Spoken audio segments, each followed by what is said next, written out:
No one wants to row with jerks.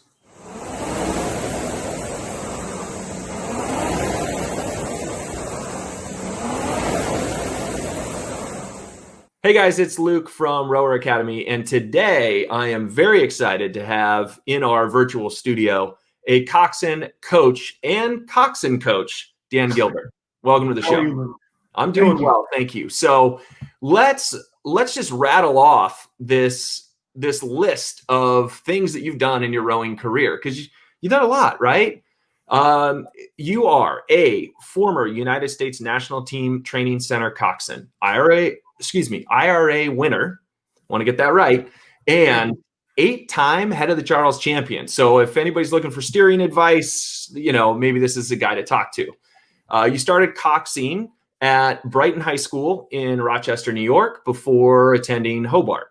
Yes. After graduating in 2006, you went to Penn A.C. and then the Princeton Training Center in 2009.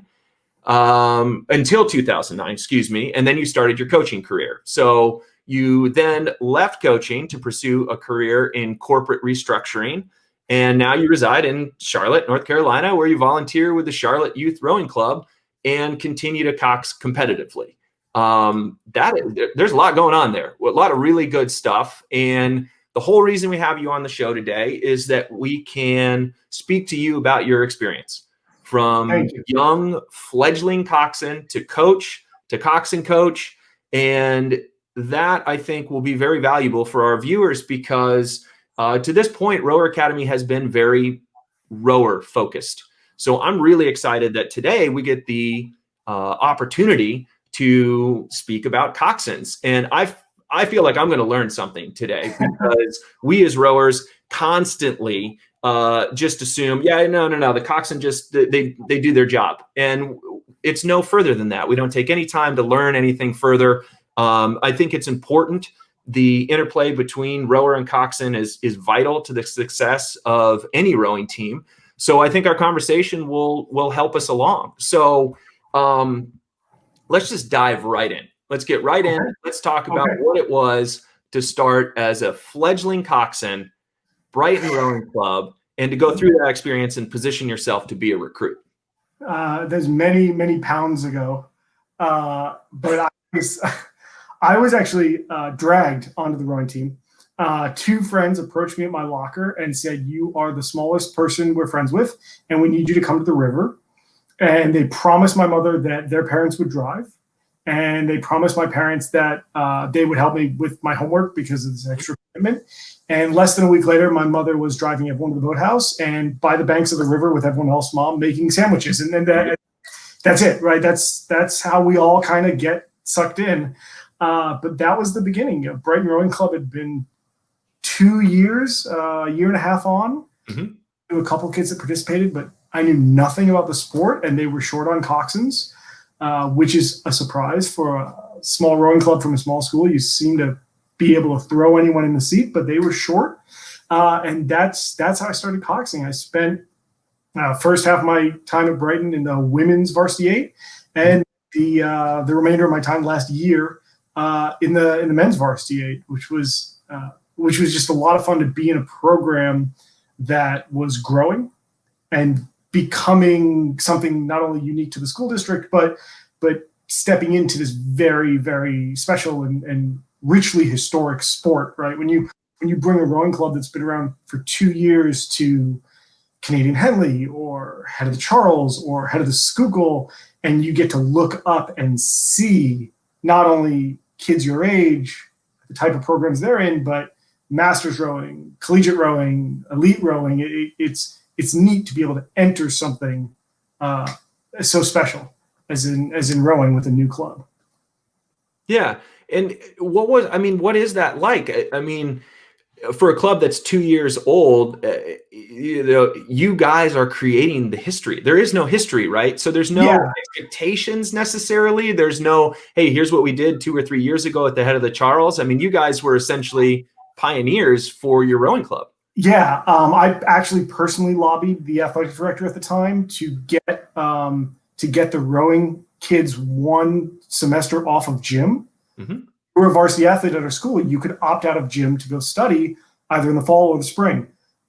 Rowing, being a 3-season sport, was not given any of that extra study time. And so I was one of the 2 people that personally lobbied the athletic director to not only get rowers that time off, but to allow rowers to choose whether they could opt out of gym in the fall or the spring. So it was breaking ground in a lot of ways. A lot of bow numbers were made out of cardboard. Mm-hmm. I still have a few of them. And near the end of my time there, into my junior year, we got 2 Rochester, New York national team alumni that showed up and started coaching. They had trained through the Atlanta Olympics, focused on Sydney, hurt their backs, retired, come back to upstate New York, and there's a little rowing club. And so to get people with this level of experience and this level of intensity, coaching people with this level of knowledge about the sport, it was very much trial by fire, and a small group of us connected with them very, very much. There's a men's 4 that we would take out of the 8 every once in a while to race, and actually the women's 8 was incredibly successful. It was a group of women that was really willing to walk on fire, and a small group of men that were willing to do the same, and we connected with these very intense coaches that showed us, this sport is not about where you've come from or what your pedigree is, because if your bow ball's ahead of them, it doesn't matter whether your bow number is made out of cardboard or if your boat was shipped in from Germany, if you have an Empacher. And so you could go and you could take these wooden boats and you could take these secondhand oars and you could go win. The only person that's going to stop you from winning is you. Mm-hmm. And that's really impactful. And we bought it. I bought it from them and have a stack of medals to prove it. But, when 2 guys in their early 30s come down covered in national team kit and they've been on the national team and rode on that level, you just, if you're there to absorb it, it's a really intoxicating thing that'll propel you. And guys in that boat rode on Wisconsin, Yale. I went to Hobart, Stanford, coming out of a really nowhere rowing club. Mm-hmm. And I was going to ask you that question as a fledgling club that had only existed for a couple to a few years. How did you position yourself as a recruit? And in the story you just told, it was the access, right? You had access to those who had gone and done it at the highest level, and you bought into it. And buy-in is such a huge thing in rowing. And, as a coach, it's very important to command that level of respect so that your athletes are buying into it.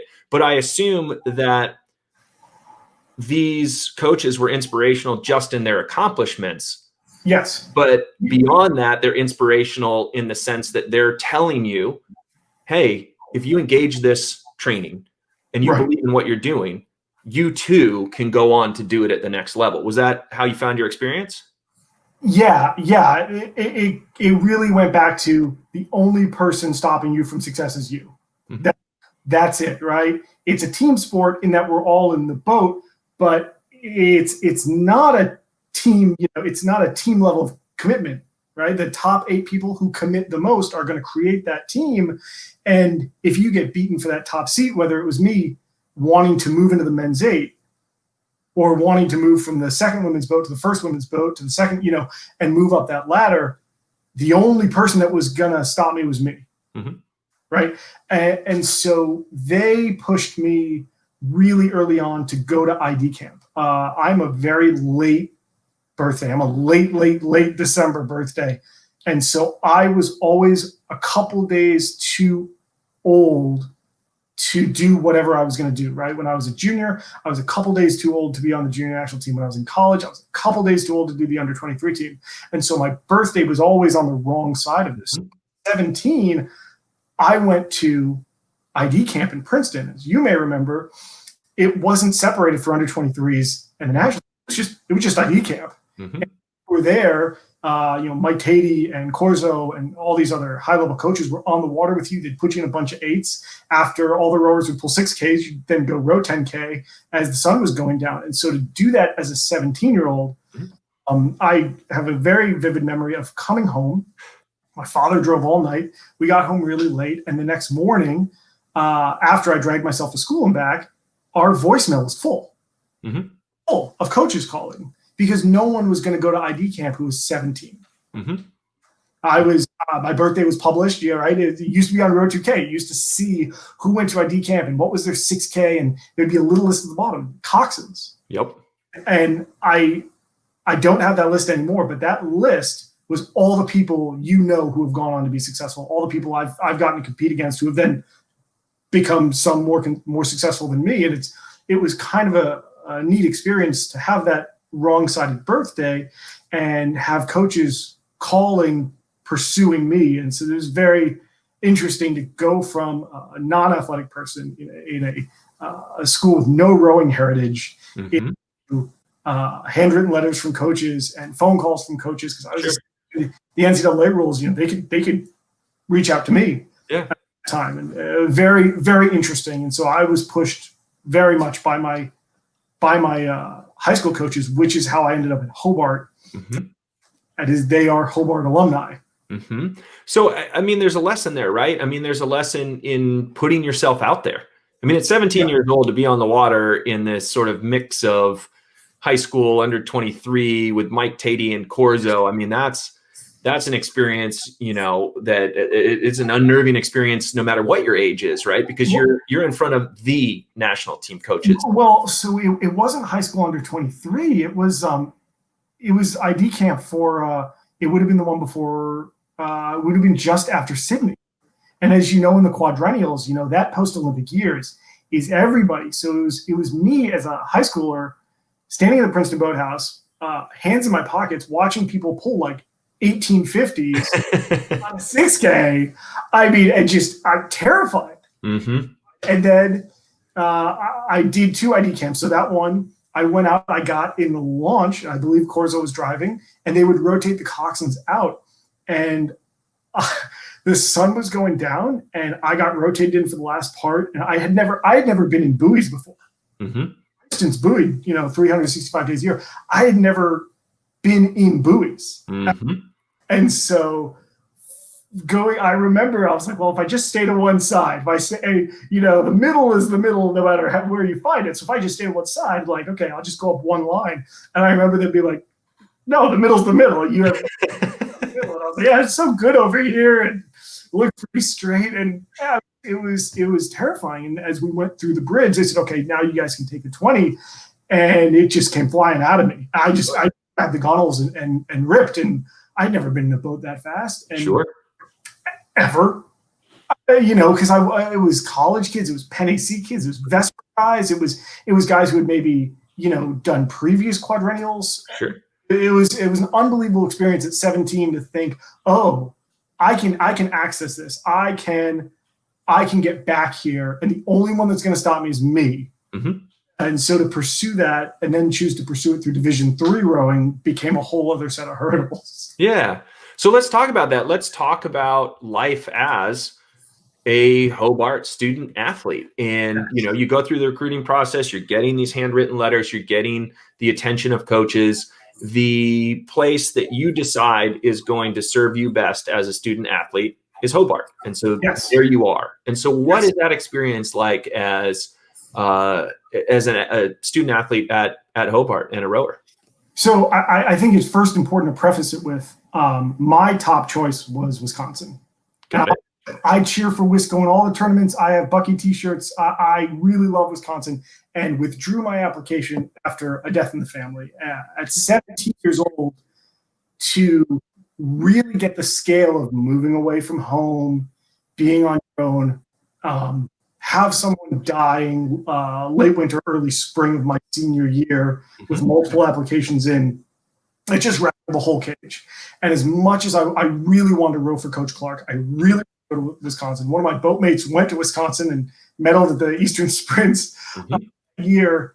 To make that decision to pick Hobart and know that these are great schools, these are great educations, and if my goal is to cox on the national team, if my goal is to then try to achieve the Olympics, I have to remember what my high school coaches taught me. I'm going to be the only person that stands in my way. And that was part of that kind of agreement with myself of, hey, 17-year-old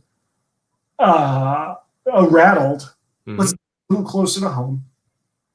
Because if you're going to do it, doesn't matter. It doesn't matter how you get there. You're trying to arrive at the same place. And so being a student athlete at Hobart was fantastic. It's a much smaller school than Wisconsin or your alma mater, Cal, where I also was making googly eyes, and a couple other bigger schools. And being in a small school was perfect for me. It also didn't hurt that my mentors and coaches had gone from the same small school to the national team level. And like, you get to pull the erg and you can put that score against anyone. I then had to figure out, what am I going to do to differentiate myself? What am I going to do to learn? And almost immediately started really constant campaign of trying to communicate with the national team.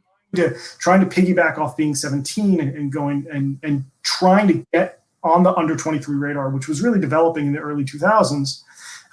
And so it gave me a place where, yes, I'm on a smaller team, and they may not go as fast in minutes and seconds as some of those schools that I might have had access to. But again, if I'm going to cox my best, the only person that can stop me from doing it is me, right? So it was a great place to be a student athlete because it was a small school with maybe a bit lower pressure that suited me better from a student perspective. But from an athlete perspective, it's all boats and water, right? So from an athlete perspective, it didn't matter that I wasn't coxing a huge school. I was still coxing. You can go to a huge school and cox really poorly. And you can go to a small school and cox really, really well. It's still coxing. And so to learn it and to absorb it in a smaller environment was perfect for me. Yeah. And that speaks to pursuing the craft, right? It doesn't, a lot of times it doesn't matter what the environment is. You're taking ownership of that process. You have your goals, you have your stated internal and external goals that you vocalized, and you're looking to achieve them. And regardless of circumstance, regardless of the size of the school, it's about, what am I doing on the day to improve and perfect my craft? And I love that mentality, because one of the things that we really work with athletes on at Rower Academy is to make sure that it's about fit, to make sure that where you end up is where you will have the very best student athlete experience. And by and large, all of the rowing schools are good schools, great schools. So you're not going to end up somewhere where you're going to get a weekend education because you made some sacrifices and, et cetera. It's just, it's rowing. Traditionally, there are great institutions that have great rowing programs across the board from D1 through D3. So it's really great to hear this story and to be able to, then on the back end of it, talk about the idea that it really is about fit. And Cal turned out to be the very best place for me. Would Hobart have been great for me? Maybe, maybe not. It worked for me.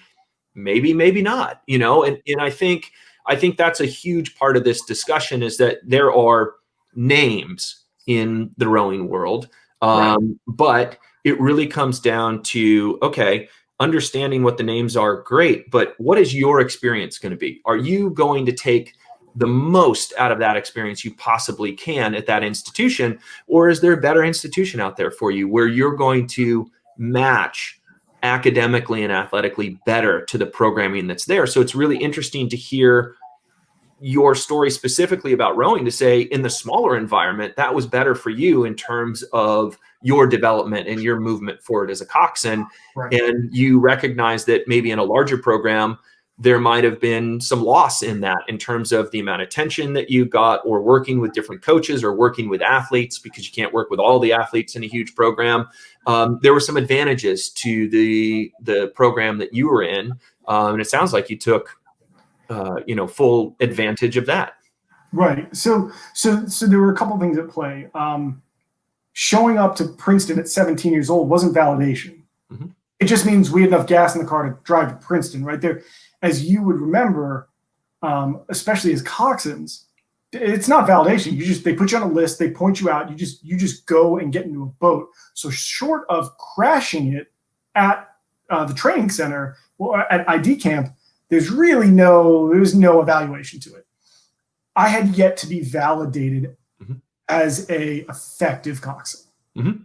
And I have no doubt in my mind that getting to go to Hobart, where I hadn't become a big fish in a smaller pond yet, but I had the opportunity to be a big fish in a smaller pond yet, gave me the chance to get that validation. Where had I gone to a bigger school, I would have been riding off the ability to drive to Princeton, which is not validation of being a successful athlete, or the ability to steer straight, right? Those things hadn't been proven out. And there's a chance I could have gotten chewed up at a small school.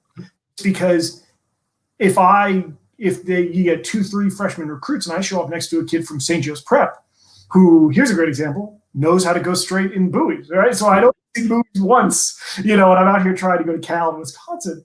Well, imagine if I get put next to a kid from St. Joe's Prep and we're both freshmen. I had yet to become validated. I had yet to prove out that what I was doing was actually of value to my crews, would put me on the path to success. So being in a place where I could really find that out was wonderful. The two other factors were, day one, I told my coach, here's my goal. And I have my journal from college where I recorded notes from every practice, and I recorded really loving my coach, and I recorded really hating my coach. And some of the things I would write is, you need to focus on your goal. I told him, here's my goal. I want to come on the national team. So whatever that means to you, I'm just going to take it in as a student athlete. And getting to reflect on that years and years on after that training was really one of the driving factors of having someone who would support a goal. And that's what a coach is going to do, right? It doesn't matter what school you are competing for. Your coach is there to help you support your goals as an individual and as a team. And so as an individual, I said, this is my goal.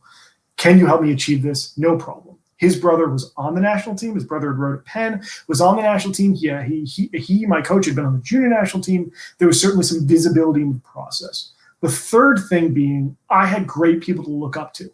Now, I was looking up to them through Rowing News and Row 2K, but you have Brian Volpenheim coming out of Ohio State. Mike Tatey himself rowed at Temple. So these are schools at Hobart that are on or around our level. You had guys making that 0.48 when I was still in college, going out and getting gold medals in the Olympics, that didn't even row in college, or rowed in college, but didn't row until college. We're novices at the point where I was, 3 years in as a high school athlete. And so those were great people to look up to, seeing that coming from a smaller school, coming from a smaller program, didn't matter. It didn't stop any of them from getting a gold medal. Yeah. And it's great. One thing you touched on there was the journal, and you have to, as an athlete, record. You have to record beyond results. You have to record exactly as you said. I love my coach. I hate my coach. It's a great day. It's a terrible day. I used to grade my dockings. Every docking, I would grade every single docking. Sure. And that gives you a real look back on where you've come from, because depending on our mood, we can look back and think, we can have a bad day at training and think, oh, I was so much better than this 3 months ago. And then you look at 3 months ago and it turns out you weren't. You just weren't, right? Or you can also go the opposite direction where you're like, oh, look at me. Look at how great I've done. And then you go back through your logs and you're like, oh, I went faster on this workout 3 months ago. It's so important to have that guidance.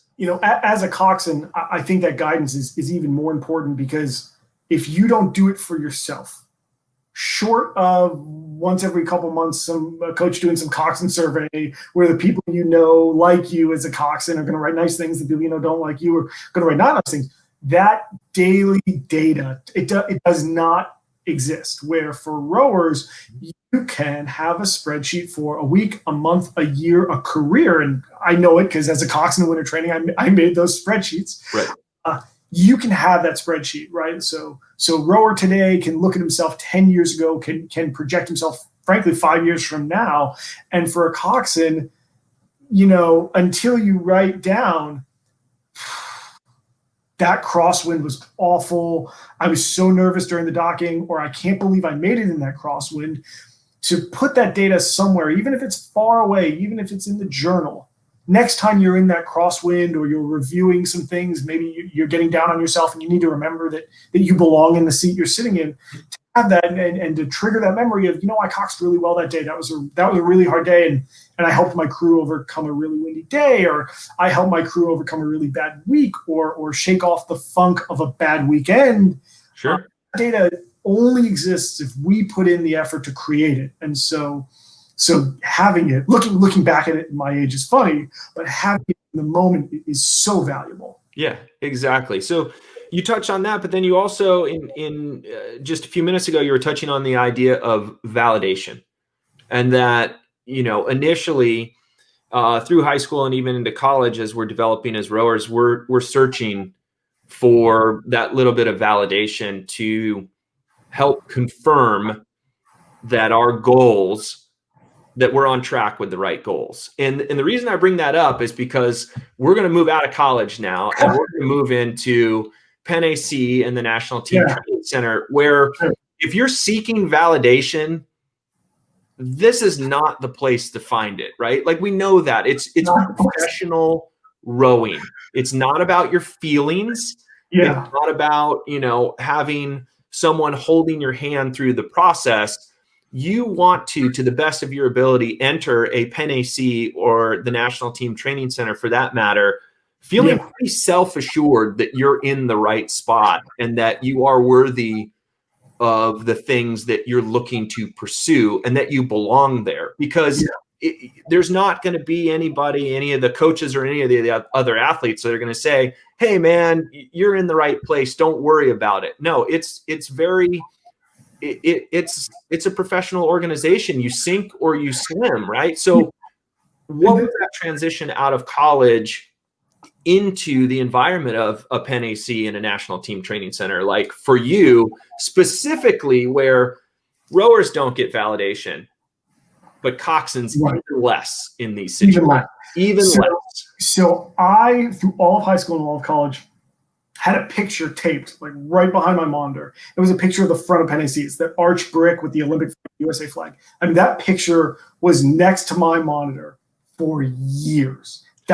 I wanted to walk through those doors. That to me was like touching the sign at Notre Dame at the end of Rudy. Like, I wanted to walk through those doors more than anything. I wanted to belong. I wanted to put that crest on my chest more than anything. It was the pathway to the national team for me, and it was in itself a kind of a checkpoint or a barrier of achievement.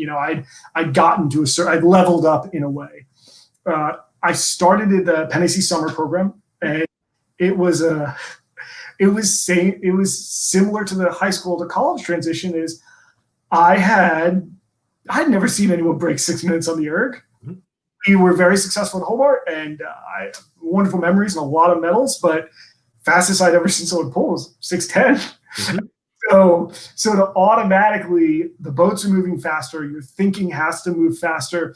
Oh, and there's no built-in friendships, right? You're the same team, but you are essentially internally battling for the right to make that team succeed the most as possible. And none of those coaches are part of the institution, because it's a summer program, or even the elite program has a large fluctuation of coaches. Those coaches only want to put the bow ball ahead. There is no long-term process. So, maybe we should work with this guy. He's got potential in the future. No, the future is from June to Canadian Henley. That's it. This big, and there is no chance to grow. Mm-hmm. It's not sink or swim. It's swim or drown. It's just swim or just disappear. Just go home. And a lot of people did. I started Penn A.C. I didn't open my mouth. I got there the first day, got there a little bit late. Boathouse was pretty full. A lot of really tall people I never met in a lot of unis I was very impressed with were buzzing around. And I think you fill out some forms to be in the collegiate program. And there was a kid there who was coxing McCoxy, who was just coxing it up and just taking charge of all these kids he'd never met. And I was like, I just sat there. I didn't say a thing. I didn't say a thing for a week. And every day, and the coach said, who wants to get in the boat? I never raised my hand. I never raised my hand. I know a lot of people say, oh, winners want the ball, right? So winners want the opportunity to lead. But all I did was I sat back and I tried to compress months and years of knowledge I had from my collegiate teammates to a week. I tried to compress it into a week and get an understanding of some of these personalities, who I was coxing against, and who I was rowing with. Mm-hmm. And on the last day of that week, I had finally, ridden in the launch enough that the coach said, are you even at this program? I was like, yeah. You go, okay, go cox. And that was it. Didn't look back, let it rip, and didn't relinquish the number one seat all summer. Good. To the point where I got pulled out of the college program to take coxed pair to trials for Worlds. Mm-hmm. It was a bit of a dog pair, but they needed a coxswain. And when I got with them a couple of weeks before trials, they were about 15 seconds behind the other pairs. And us three missed the Worlds finals or making it to Worlds by, I think it was 0.08. Oh, wow. Yeah. They needed someone to listen, someone to believe in them, someone to give them some feedback. I mean, as you would know, in a coxed pair, you don't do much, just steer straight. But to go there and say, hey, we're a team now. What do you need? I'll get it for you. What do you need? I will facilitate this as your teammate. They just needed just a little focus and a little bit of belief from someone in their team to be insular and to fight for their own boat. And we had a heck of a row, almost making the World Championships in Japan. And so that was my introduction to Penn A.C. It was. Well, how funny is that? Because we just talked about the idea you arrive in a situation like this and you don't get validation. You're not finding validation. And yet you are put into this cox pair and you're the one with no validation of your own, other than I seem to be getting results and they seem to keep moving me up. You're now the megaphone of validation for these guys, which they needed to kind of move forward. And I think that's a really important overlooked aspect of coxing. Nobody, like when I said like rowers don't get validation at this level and coxswains get even less, I think being a coxswain can be, and you'll correct me if I'm wrong, but it can be a very lonely endeavor in the sense that like when I step into an 8, it's me and 7 other guys that I'm like, all right, we are living the same experience and my job is exactly the same as everybody else in this boat. Yeah. And then there's you and all the other coxswains who sit as one person. Right. Who is the eyes, the ears, the voice, the motivation of this boat. How self-assured do you have to be as a coxswain? And conversely, maybe how much fake it till you make it exists so that you are projecting what is necessary to inspire an 8, to command an 8 or a 4 or any of the cox boats so that you are getting the most out of these athletes, similar to what you were able to do with these guys at Penn A.C. Yeah, it has to be absolute. I had a wonderful mentor who used to say, if you're going to make a mistake, I want you to make it as hard as possible. I want a Wile E. Coyote like in the wall cutout. I want you to, if you're going to hit that wall or you're going to fall on that floor, I want you to make the mistake completely committed to what you are doing. And one of the primary cardinal sins in coxing is if you are nervous, caught being nervous, it is harder to overcome that than it is caught going, just screaming, just going too deep. Like, hey, we're rowing at an 18. Oh, okay. Oh, I can ratchet it down, sure. But if they're rowing at an 18, that's it. It is almost impossible to overcome. And so the commitment has to be absolute. And I was very, very lucky to get that very early on at Hobart from a wonderful, wonderful stroke who was a senior my freshman year. His name was Dave. And I had a really poor piece early on, a couple weeks in Hobart, but it was clear that I was going to excel in the varsity boat and probably overcome the upperclassmen. And I missed a count on these 7-minute rotations. And I missed it and I called enough. I thought it was the end of the piece and there was a minute left and I messed it up. And I got so annoyed. I punched the gunnel Okay. And it was the old Millennium gunnels. They're real narrow, and they'd get you. They would cut you. And I cut my finger. And then, of course, I was like nursing my wound like an idiot and a whiner. And we had come to stop. And he was a captain. He was a senior. And he was a stroke of the boat. And he looked right at me and said, "Cut it out. You're in the varsity boat. This is it. This is the best boat in the boathouse. Act like it until they remove you. Because if you act like it, they're never going to remove you." Yeah. So whether it's going to Penn A.C. or eventually getting called by Mike to go to the training center, that's it. That's my boat. It is my boat, and you can pry it from my cold, dead hands. Mm-hmm. And once they do take it from you, it's pretty hard to get back. But if you are absolutely committed to what you're doing, you're prepared to make the hole in the wall and fail at full speed, the chances are someone's going to be willing to be like, okay, let's tune a little of this and tune a little of that and adjust what your failure at full speed is, as opposed to, hey, thanks for being gentle. Let's raise these levels and see if you can do it. It's just not going to exist. It just doesn't happen. Yeah, I mean, I like that. I was actually, when you were talking about it earlier, the idea that it's like, if you're going to fail, you might as well fail fully and commit to it, right? As opposed to being seen as nervous or meek or anything. Yep. And it makes me think about something my mom says from time to time, when very sarcastically she'll look at me and be like, "Well, Luke, if you say it loudly enough and with enough conviction, then it must be true." I'll say something really dumb or whatever, but if you say it loudly enough with enough conviction, then you are projecting that strength. Even if it's the wrong decision, you're showing that you're willing to make a decision and that you're not going to get lost. And it really seems to me, like you said, as the boats go faster, as the rowers improve, your time as a coxswain, is spent reacting much more quickly, and being out in front of it is harder the faster the boats go. It becomes significantly compressed. I mean, even though a coxed pair is going to be moving in, I don't remember anymore, what, the 650s, which will be almost a minute slower than the 8, so even a Hobart 8, and probably minute 10, 15 seconds slower than Penn A.C. 8 at the time. That's 6 minutes and 50 seconds for two guys. Even that is compressed. Right. You say so little. Sure. And your moments to say it are gone. You have the start, a couple notes, and all of a sudden you've crossed 1,000.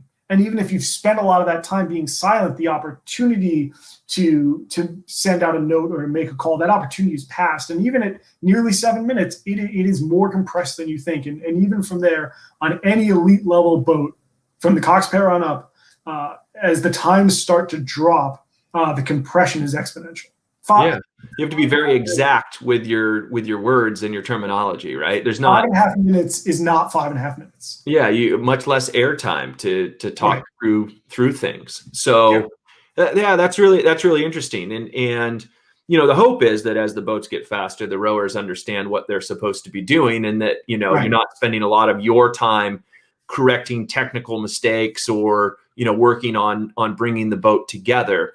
You're spending most of your time strategizing how you're going to get your bow ball ahead versus the other boats on the course.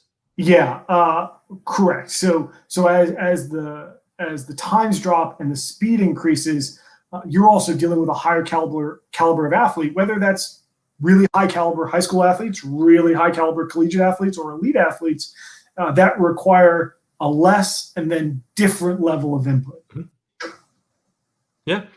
It's interesting. I mean, you never, as a rower, the whole goal is to make sure it's as short as possible. And, here we are making it more difficult for coxswains to be able to feel that they've contributed, because we're taking a minute and a half away from you between, high school and the national team. So, believe me, we feel like we've contributed. It just, what you've done is you've increased, you've increased the margin for failure, because by the time you've processed a thought, how many meters have gone by that used to not go by so quickly. So no, believe me, the contribution exists, and coxswains of fast boats all along the world are very appreciative of your oar speed. But it's the fact that that contribution gets really compressed, and the time to process it gets really compressed, because even though the rowers are better and even though the boats are going faster, You're not in control of the wind and the water and the competition. And that's the data you're processing to send out to your rowers. Sit up, there's a puff of wind. It's a really simple call. It's harder to process at that speed, right? You're approaching the wind faster. You're going through the wind faster. You're going to feel that impact in a different way. And so fast rowers like you have only made it slightly harder to get the. Well, I appreciate that. So, so you mentioned the call up from Mike Tatey to Princeton. Yes. What was that like? What was that phone call like, or what was the transition from Penn A.C. to the training center? What was the experience like? So he and I had been in touch through my time at Hobart. Mm-hmm. He is one of the people that really, I'm not going to say patted me on the back, because you and I both know that's not true, but pushed the focus of, hey, referring to himself, I went to Temple. Mm-hmm. A bad school, but Temple is not on the rowing caliber. It's not Princeton, Harvard, Cal, Washington. And so he was making it clear that Hobart was never going to stand in my way of being one of his athletes. I was going to stand in my way of being one of his athletes. And believe me, crashing will do that to you or not steering straight. And so it was really good to hear it from him. And I had continued to email, left voicemails. This is very, very pre-texting. Left voicemails on whatever the dial-in number for the Princeton Training Center. I think the voicemail still says, "You've reached Willie Black." Yeah. I left voicemails on that like weekly.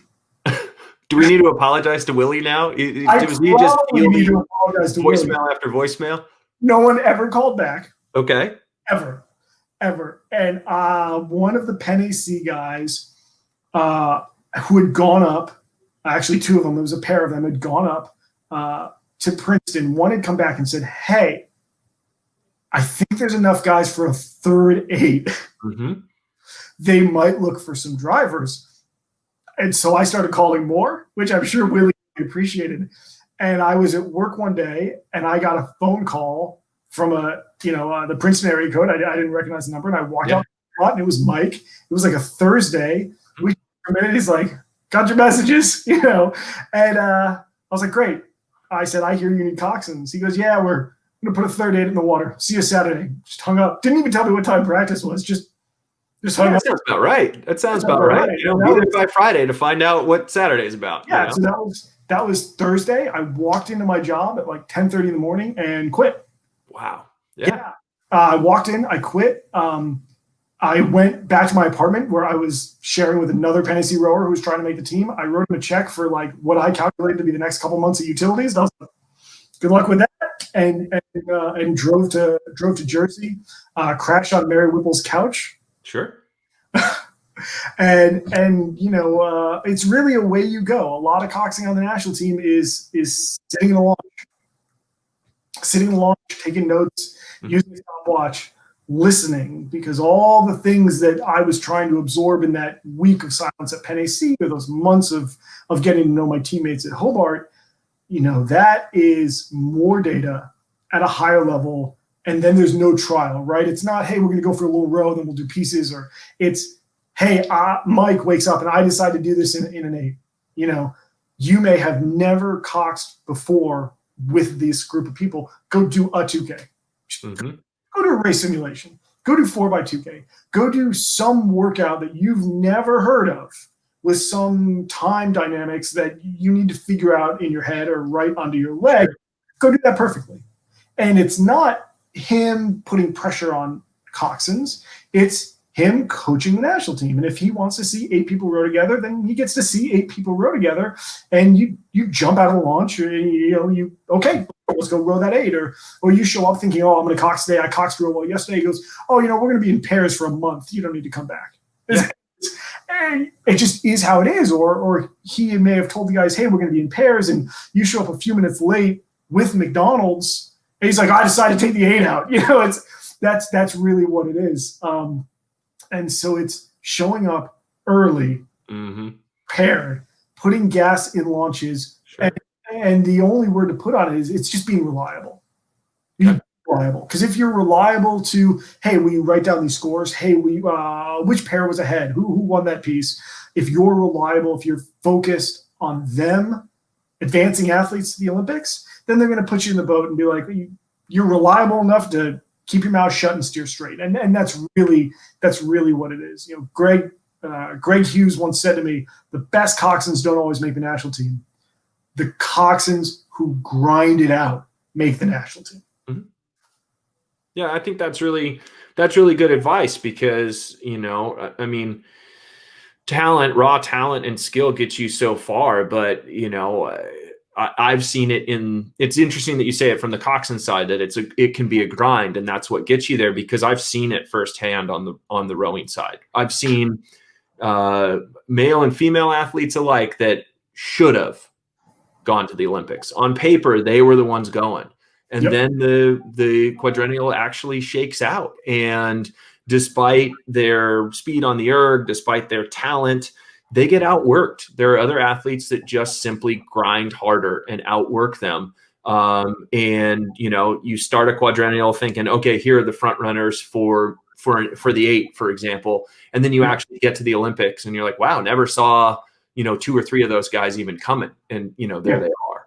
So, that's really interesting that you say that. And, I think that's great advice from Greg Hughes. I mean, that's just, it's not just talent, right? It's the grind. It's deciding for yourself that it's where you want to be. And I think it's so important that in your story, you've made it very, very clear to anyone who's listening.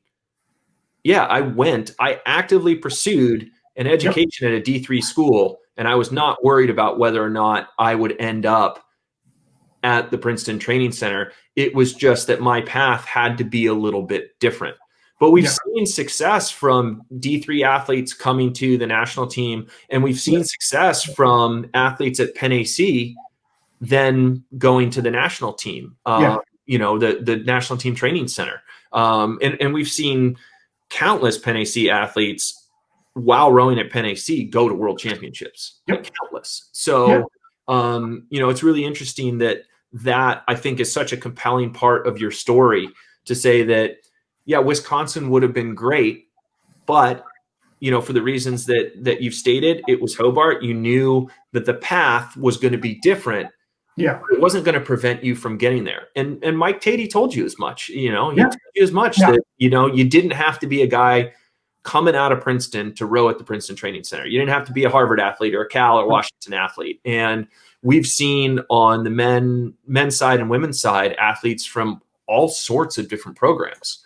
And I think the clarity here is that these coaches are just looking for the fastest athletes. It doesn't matter. It's not a pedigree thing. It's not what have you done before? Where did you come from? It's just sort of, where are you now and where are you headed? Yeah. I have no doubt in my mind that the coxswains who achieved more than I did, who made those boats, who made the Olympics, World Championships, I have no doubt that they were more skilled than I am. But it is a skill of, it's on a scale of, could I get them 3 out of 10 times? Could I get them 4 out of 10 times? 5 out of, whatever that is. But the difference is when you get to that elite level, you don't have 10 shots. Mm-hmm. You don't have that many practices. It is not daily J1V, 2V, 1V. It just doesn't exist. And so to achieve being a member of the training center, coxing as much as I did, getting so much exposure to the sport and spending so much time with such wonderful coaches and really wonderful people, and actually watching the Olympic journey come to fruition in the front row seat, to see friends achieve this and to make friends as they achieved it, was an absolutely awesome thing to do, and created an impact to then turn around and look at it and kind of get to reflect on 17 or 16-year-old me who thought you had to go to Wisconsin or had to go to Cal. I didn't have the grades, but man, I had the moxie to try to go to Yale. I went to an interview at Yale, and this guy took me on the boathouse and all this stuff. And he looked at my transcript. He's like, You know, What are you doing here? You're like, I don't know. I just showed up. Are you here to clean something? Yeah. And so to look back at 17-year-old me and be like, whoo, and you didn't know it when you started it, but you were the only one in your way. And the things that were holding me back, maybe those guys were going to beat me 8 out of 10. Sure. Instead of 5 out of 10. Those things are the amalgamation of just more time on the water.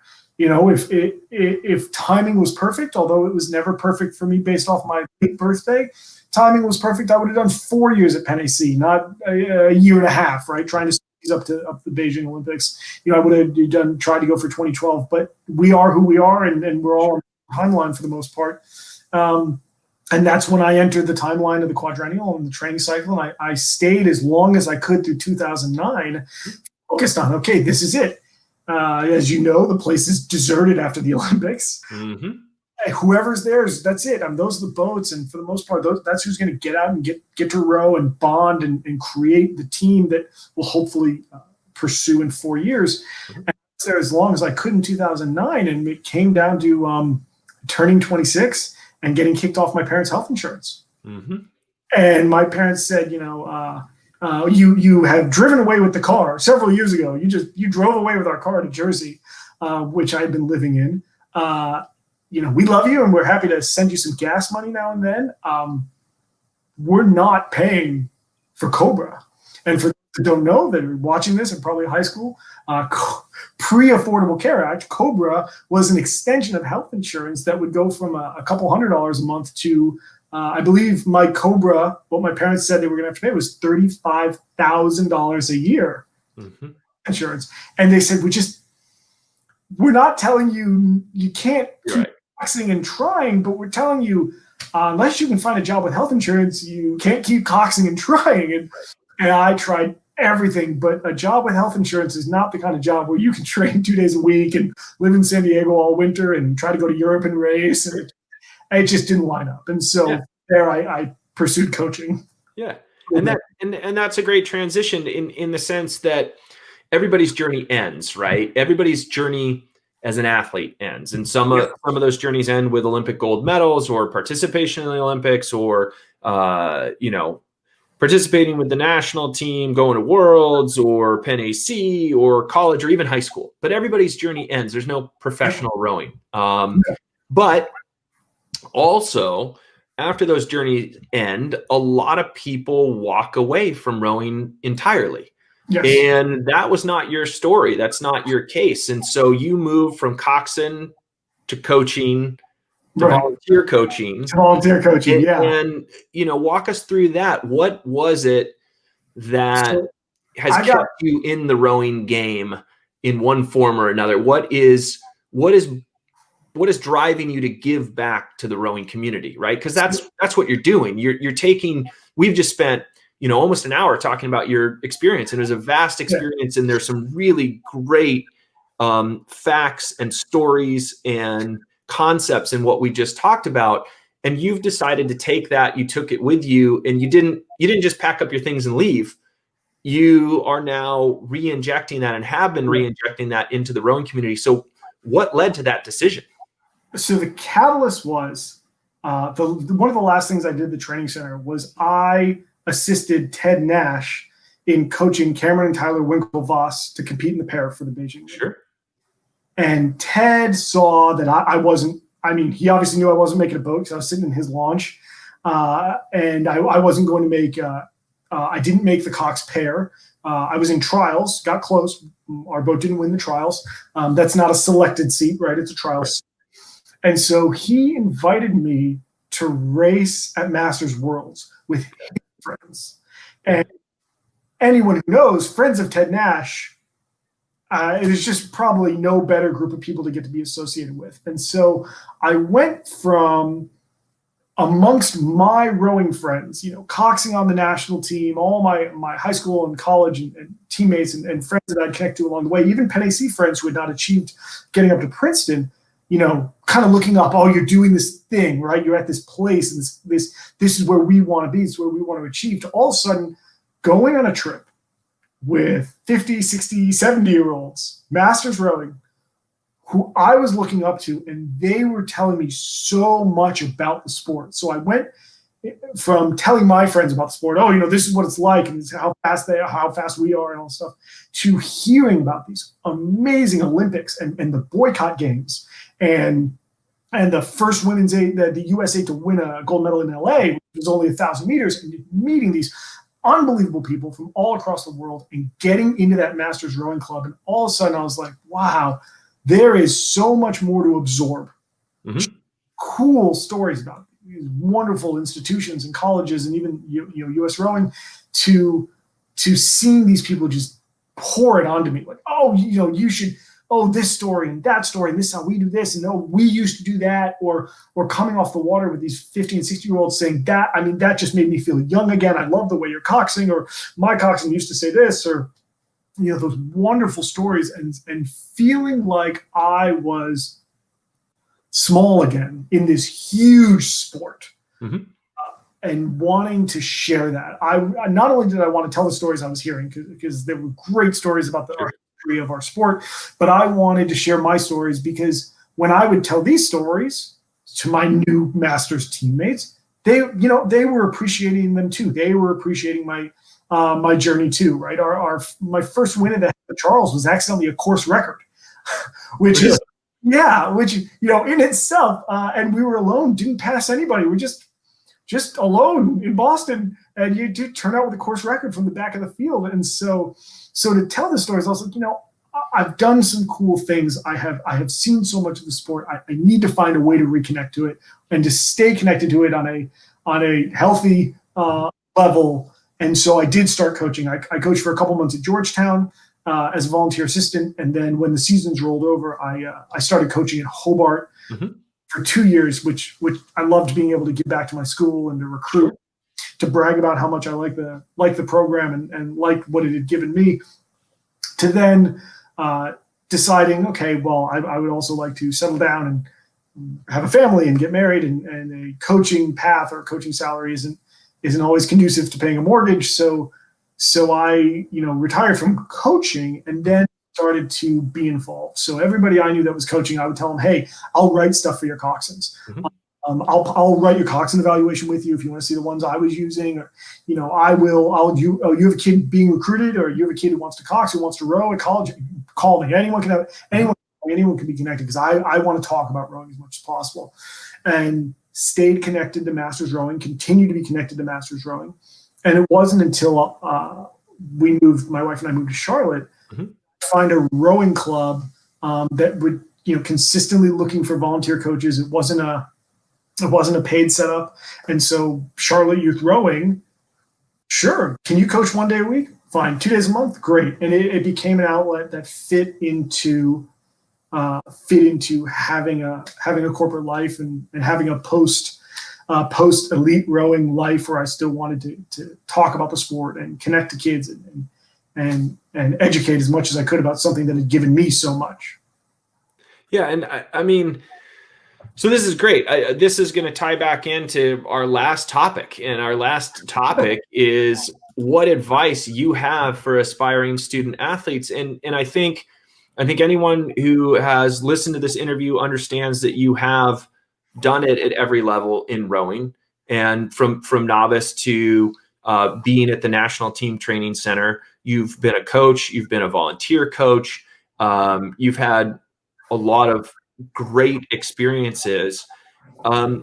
What advice would you give even yourself right now? Like, looking back, when you were wide-eyed walking onto this fledgling program that had existed for a year or two at best, and you're sitting down petitioning the athletic director to give you guys a fair shake so that you can keep up with your studies and that rowing qualifies as a substitute for gym.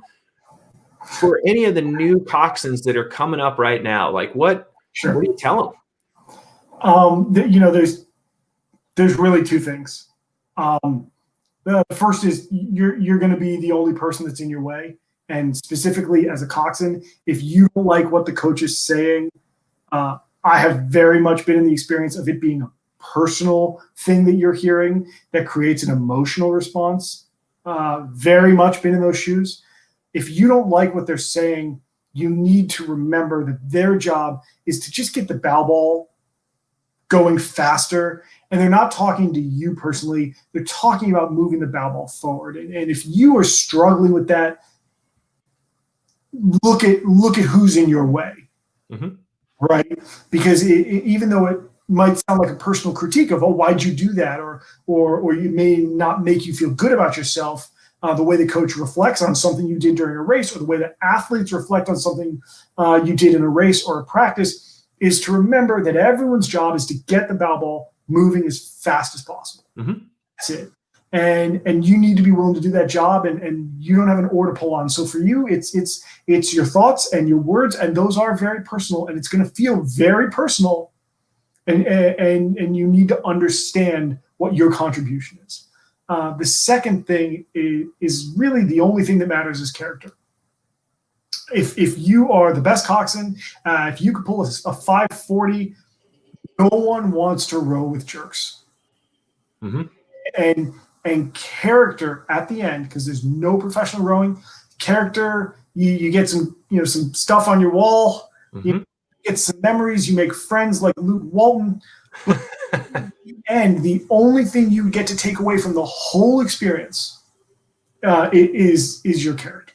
Yeah, I think that those are great points, but the character point specifically, I mean, we all remember as athletes who we wanted in our boat and who we didn't. And sometimes, like you said, there could be a guy or a girl with a real big erg, but nobody wanted to row with them because they didn't play nice. They weren't. You didn't trust them, right? And when the rowing ends, that person is still a person of low character, right? You take away the boat, you take away the water, they're just a jerk, right? Like, it's not like, oh, they're just a jerk. Oh, I don't want to row with them because I don't like their catch. Sure. You take away the boat and the water, it's still a nice person with a bad catch you get to have lunch and dinner with at the dining hall. I actually had a phone call last week from a former student athlete at a junior program I coached for a couple of years, who is well through college, and was talking to me about how they're reflecting really negatively on their college experience years and years after.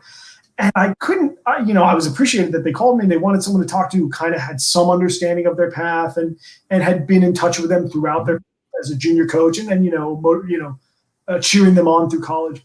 And I said, here's the thing: you are a parent, you got a house and a job, and you've moved on with your life. Here's what you need to remember, and what you need to reflect on is,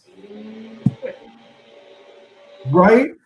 Maybe you didn't win this race. Maybe you didn't like the way that was treated. Maybe years later you feel politicked out of something, but you didn't quit. And no one can take that away from you, because when the boat is gone and the water is gone and the teammates are gone, he's still not a quitter. And I'll take not a quitter over a faster, better person every regatta. Yeah. Oh, that's great, because that really speaks to life in general. Got to keep moving. You got to keep digging. You got to keep grinding, as Coach Hughes had said to you. You need to keep moving forward. You need to persevere. And rowing is just one of those sports with so many life lessons, and they're all like cliche, but they're also true. Like, it is the consummate team sport. It teaches you discipline and time management and interpersonal skills and how to check your ego. It teaches you all these things, but it like actually truly teaches you those things, and you develop character in that sense. In the way that people look for character building in their first job, maybe as a teenager, or, you're getting into something, or character building as you move on from home and get into the dorm situation and you have to learn to live with someone new, which I'm sure we all have lots of good stories about, or not. Those things get rounded, sanded at the edges, right? They get softened so everyone has a smoother time through them. Rowing, or sports in general, you still have to have the fastest boat, have the highest score. You play golf, have the lowest score, right? You have to achieve it. And so by making a commitment to other people, sticking to the commitment, you're going to experience those character building things with a lot less sanded edges, because either one of you lost, or performed your best, or you didn't. you can win on a bad day and you can lose on a great day. And if you aren't introspective and understanding of what the difference between those things are, that it resonates significantly into your life. But if you are aware of what those differences are, it resonates in a very positive way and has a very positive impact on your life. Yeah, absolutely. Absolutely. I think that's a good note for us to end on. I do not think that, this is not going to be the last time that we speak with you. I mean, we cleared over an hour, and it was seamless. It was easy. We had some fun. We had some laughs, cried, We didn't talk about any of the times I crashed. Yeah. Maybe we'll have so much crashing. Yeah. Well, and maybe that'll relieve some of the younger coxswains here who are saying like, okay, so he couldn't steer, and now they're hearing, oh, he crashed too, but it eventually all still worked out. So much crashing. Yeah, well, I mean, it happens in rowing. It happens, and it always lends itself to some of the best stories, right? Even if they're embarrassing ones. So I've donated a lot of skegs to a bottom of a lot of rivers. Mm-hmm. Lay them out there. Yep. Yeah. There. Yep. That all sounds familiar, right? We've all experienced it in one way or another in our rowing career. So, well, Dan, thank you so much for your time. I think this has been really, really valuable. And for everyone who's watching, know that you're going to be seeing more of Dan, and know that Rower Academy is now working towards offering more insight, information, guidance, and help for coxswains, and that Dan is leading the charge in that realm, because I am not qualified to do that. I learned a ton in this hour that I didn't even know, and I've been involved with rowing since the mid 90s. So for anyone who is interested, please visit the website, reach out to us. Dan would love to talk to you and talk to you about your rowing career.